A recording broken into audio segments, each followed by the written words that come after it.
পাকিস্তান সীমান্তে সেনা মোতায়েন বাড়িয়েছে বলে দাবি করেছে ভারত। সেই সঙ্গে ইসলামাবাদের বিরুদ্ধে বেসামরিক নাগরিকদের লক্ষ্যবস্তু করারও অভিযোগ করা হয়েছে। এক প্রতিবেদনে এ তথ্য জানিয়েছে কাতার ভিত্তিক সংবাদ মাধ্যম আল জাজিরা। ভারতের পররাষ্ট্র সচিব বিক্রম মিশ্রি এক সংবাদ সম্মেলনে বলেছেন, ভারতের গুরুত্বপূর্ণ অবকাঠামো, বিদ্যুৎ ব্যবস্থা, সাইবার সিস্টেম ইত্যাদির বিশাল অংশে হামলা ও ধ্বংসের দাবি করা হয়েছে। এটি সম্পূর্ণ মিথ্যা। এছাড়া তিনি পাকিস্তানের বিরুদ্ধে বেসামরিক নাগরিক এবং বেসামরিক অবকাঠামোকে লক্ষ্যবস্তু করার অভিযোগ এনেছেন। মিশ্রির সঙ্গে সংবাদ সম্মেলনে কথা বলেন উইং কমান্ডার ভূমিকা সিং।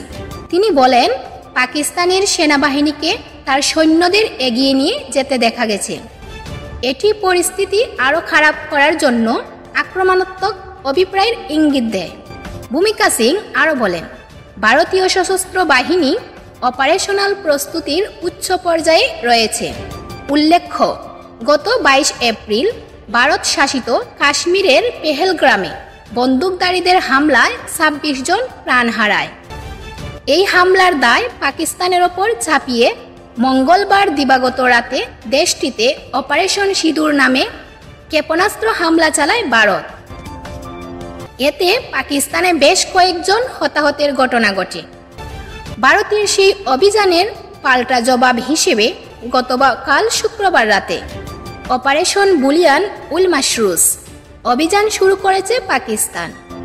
দেশটির সামরিক বাহিনী ঘোষণা করেছে, তারা ভারতের ক্ষেপণাস্ত্র সংরক্ষণাগারগুলোয় অভিযান চালিয়েছে।